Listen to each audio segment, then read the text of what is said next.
Exodus chapter 23, verse 8, it says, "Take no bribes, for a bribe makes you ignore something that you clearly see. A bribe makes even a righteous person twist the truth." Deuteronomy 16:19 says, "You should not pervert justice. You should not show partiality. You should not accept a bribe, for a bribe blinds the eyes of the wise and subverts the cause of the righteous."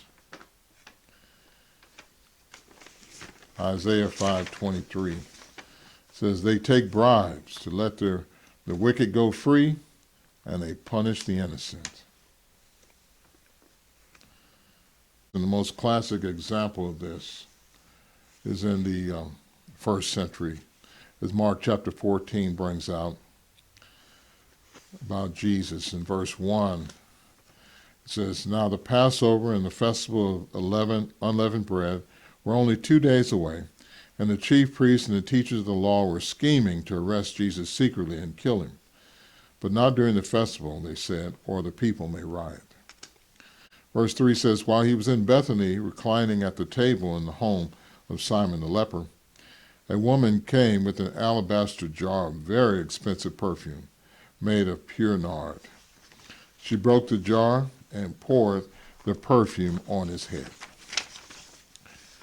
Some of those present were saying indignantly to one another, "Why this waste of perfume? It could have been sold for more than a year's wages and the money given to the poor." And they rebuked her harshly.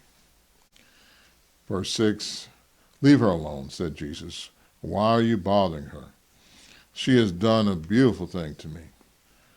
The poor you will always have with you, and you can help them anytime you want, but you will not always have me. She did what she could.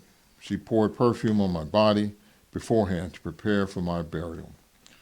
Truly I tell you, wherever the gospel is preached throughout the world, what she has done will also be told in memory of her." Then Judas Iscariot, one of the 12, went to the chief priests and betrayed Jesus to them. They were delighted to hear this and promised to give him money. So he watched for an opportunity to hand him over. So obviously Judas is recognizing that this is the end of the deal, of the gravy train, so to speak. Jesus talking about his burial and so forth. So what does he do?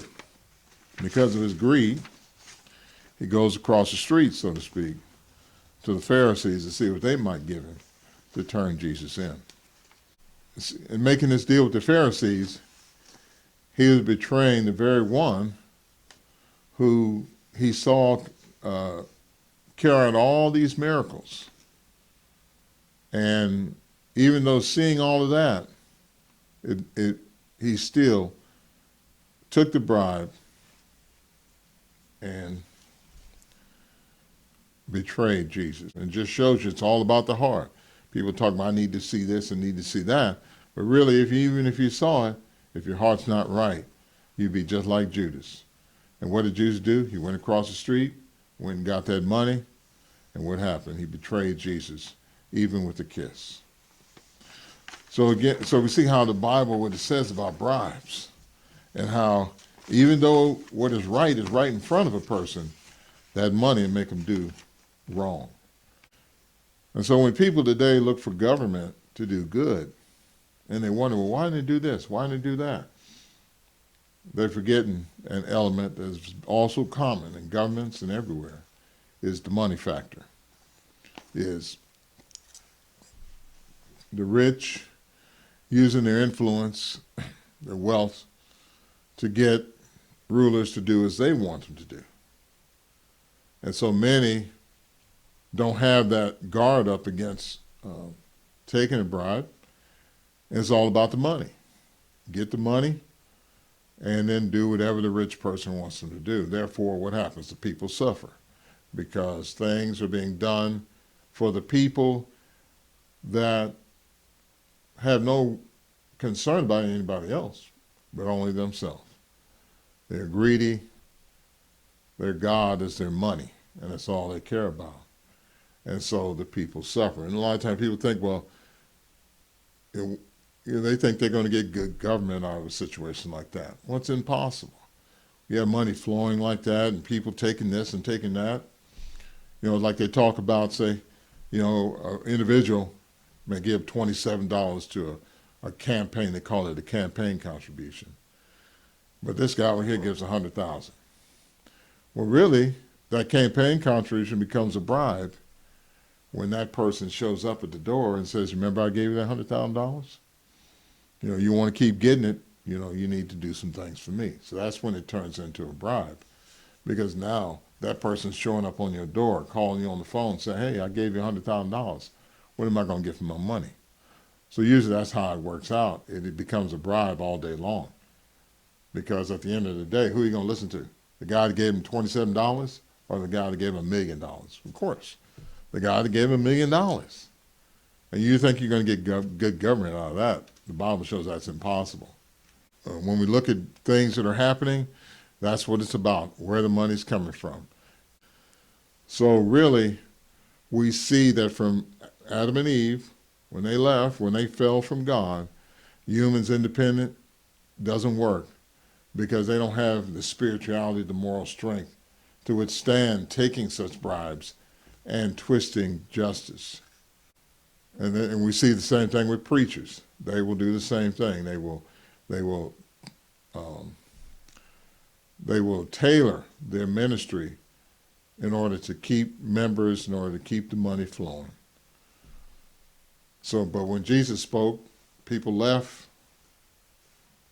He said, well, that's what they did. But that didn't bother him. He continued speaking the same message. And even the donations he was getting, he was using it for the poor also. It wasn't to enrich himself. So we can always see these false preachers for what they do, because they tailor their ministry to tickle the ears so they can keep getting that money. And then when they get it, it's about them. It's not keeping the poor in mind. So therefore, God has foretold the time when such rulers will be moved out the way, because it's impossible for them to take care of earth's affairs properly, because they're too busy trying to get this money. It's either this money or do what's right. All day they're taking the money.